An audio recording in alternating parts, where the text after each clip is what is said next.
What's up, y'all? It's Ty. In this video today, we're going to be going over talking about the new super packs and where the auction house is currently at.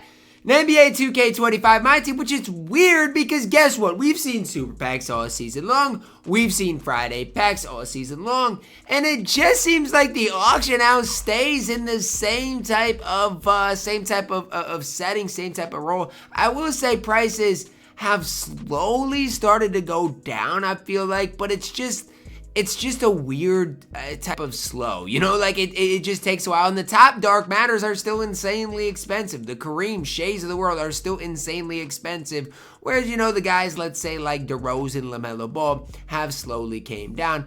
Do also want to make note, like a lot of these Galaxy Opals, especially the Bracket Busters Galaxy Opals, are decent for their price. Like Shane Battier is a Bracket Busters Galaxy Opal I really like, and you can get him for super cheap. Same thing with Tyler Hansbrough. Same thing with Carlos Boozer. A lot of these cards are good and are not super expensive. But let's break it down. Let's talk about it and some of the guys that have slowly started to lose some value. Let's start it with Victor Wembanyama. I mean, like Wemby's price slowly throughout this season has went down. A lot of these Wembys that are posted today are new. I talk about this every single Tuesday, but a lot of these Wembys are new. And so I do think throughout today, the price of Victor Wembanyama, at least the pink diamond, will go down. As far as the Galaxy Opal, again, a lot of new Galaxy Opals are being pulled. The price of Wemby is just ridiculous. Why? It's because, I mean, honestly, a lot of the reason Wemby went down a little bit like last week is because we got news of the Zach Edey. Oh, Zach Edey is going to be all this. Zach Edey is going to be all that. The only thing Zach Edey ended up being is not attainable for the average person. Like, that's just the genuine truth with it. But overall, I feel like the prices of some of these Galaxy Opals should continue to go down, obviously with some of these super packs. Now, as I always do, you gotta look at who is in these super packs to get a better idea of who really should lose some value in price.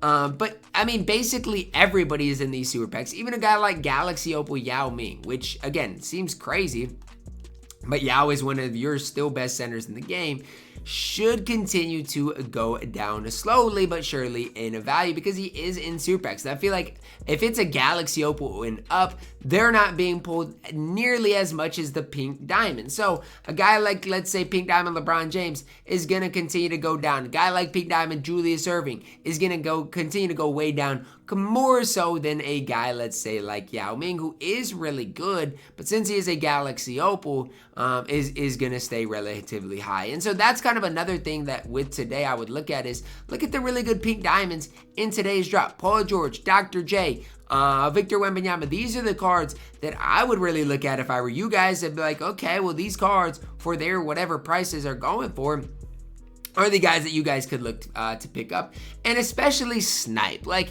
if you can find a way to get guys for a solid price that you can snipe, that's something that I would try to do. I sold my Julius Erving the other day with a couple of legend badges, a lot of Hall of Famers, and he barely sold for over 100,000 MT. And so now that Dr. J is well below a buyout, you've got to start to think to yourself, like, is this not a great value for Dr. J? I mean, again, prices are going to continue to probably slowly but surely drop.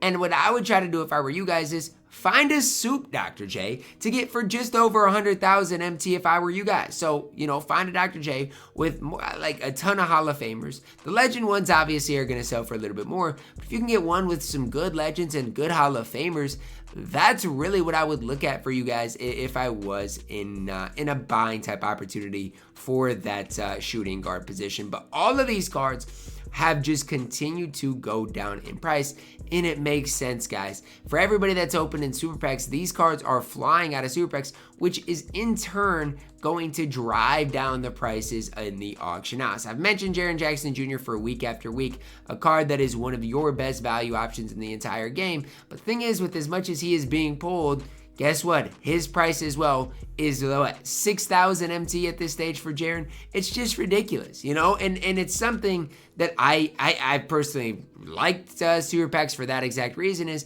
because if you can, you know, get some of the best diamonds, some of the best pink diamonds for as cheap as they are now, and they're continuing to get cheaper and cheaper, I think that is important for the community to be able to get some of these guys, even like a pink diamond Kristaps. Haven't mentioned him a ton, but as times went on, his prices continue to drop, and guess what? Now you can get a Soup Pink Diamond Kristaps Porzingis, who is a stretch big, one of the better stretch bigs in the entire game, for 50,000 MT.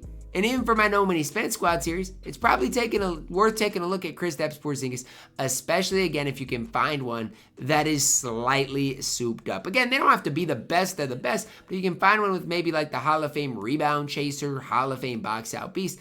That would help Kristaps Porzingis out a ton. I don't know for sure if he comes with those badges, but that's just kind of my thought process, is finding a Soup Kristaps Porzingis that can go out there and compete, bang around against some of those top bigs in the game.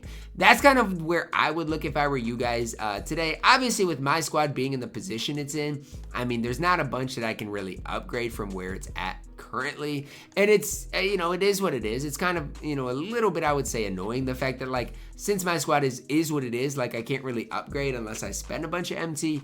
But another thing that I would at least pay attention to is how much MT is in circulation, because if people are like me, and not most people aren't like me, but if people are like me and they, lock in a bunch of these Bracket Busters event cards and find their way and get a bunch of MT, then guess what? There's going to be more MT in circulation. My MT has skyrocketed over the past couple of days, simply put, because of this event, right? I exchange all of these into this shoe and takeover, and then I have a bunch of shoes. I have a bunch of takeovers that I need to go through and sell eventually, but it's something that is important to keep an eye on. I know I've mentioned this in a couple of my past videos, but like takeover-wise, I've got 14 chefs.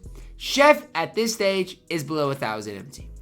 Is it worth it to sell your chefs or hold them right now? I don't even know how to answer that question, because all of these takeovers are literally so cheap right now that I would just honestly hold them for now. Are they gonna go up a ton? I don't know, but it's another thing to think about. Are all of your players shoe-wise where you want them to be? If not, shoes are cheap enough, buy shoes and shoe them up. Even for me on my No Money Spent Squad series, it's something I need to do, is buy shoes and buy the shoe boost I want and shoe all of my players up, because shoes are so cheap right now on the auction house. It's actually incredible how cheap these things are. But go through your collection, continue to empty things out. Again, you guys can see all the chefs and satellites I have. It's honestly sickening, because they used to go for like 9,000 MT, and because there's so much in circulation right now, they're literally 1,000 MT right now in this game, which again, it is crazy, but I do think eventually their prices will go up. So are the Dark Matters, are the 100 overalls crashing a ton? No, they're really not. It's something every time everybody asks me, Ty, when should I buy Dark Matters? When should I buy 100 overalls? I don't know if there's a certain time, right? Like I genuinely don't know if there's a quote unquote best time to buy these certain cards. What I would say is this, as far as Galaxy Opals, as far as Pink Diamonds are concerned, today is obviously a great day to do that. Today is a great day to buy the cards that you want to buy. For example, Galaxy Opal Wilt Chamberlain. If you want to get your hands on a Wilt Chamberlain, I think today would be a good day to do it. Again, there are some souped wilts, so you got to find the one that you are looking for. Do you want a base one? Do you want one that's, souped up? That's something that you got to personally ask yourself. But he is one of the best power forwards in the game. For me, even a guy like Khalil Ware, his prices continue to go down slowly but surely in this game, and I still think he's one of the best power forwards in the game. I genuinely have that level of respect for Khalil Ware. I think the card is so good.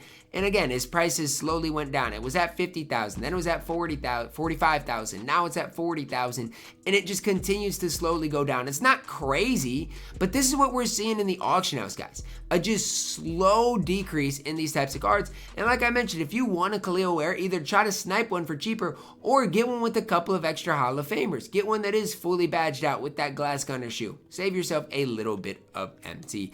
That's really what I would be looking at in the auction house right now. Nothing really crazy. For me on my squad, I mean, I'm not going to do a whole lot. I'm not going to change a whole lot. My squad is what it is. I mean, I've got a ton of, satellites that eventually I might need to go through and sell. But for me, kind of a lot of it is, what is the MT in circulation, or the extra MT in circulation, going to do to prices in the auction house? That's kind of the biggest question mark that I still do have to this day. Like I said, this Bracket Busters grind is just annoying to me, because at the end of it, it's like, it's just lame how you have to, it's so lame to me. You have to buy Chris Webber to complete all of these challenges to get what you want done. It's just ridiculous. I don't think it ultimately is worth your time. And the fact that they put that this Chris Webber, or the grind behind this massive paywall, it just rubs me the wrong way, if you want me to be completely honest with you. But that's gonna wrap it up for my video. You guys can let me know your thoughts on it down below in the comments. Drop a like on it, subscribe if you are new, and as always, man, I love you guys. Have a blessed day.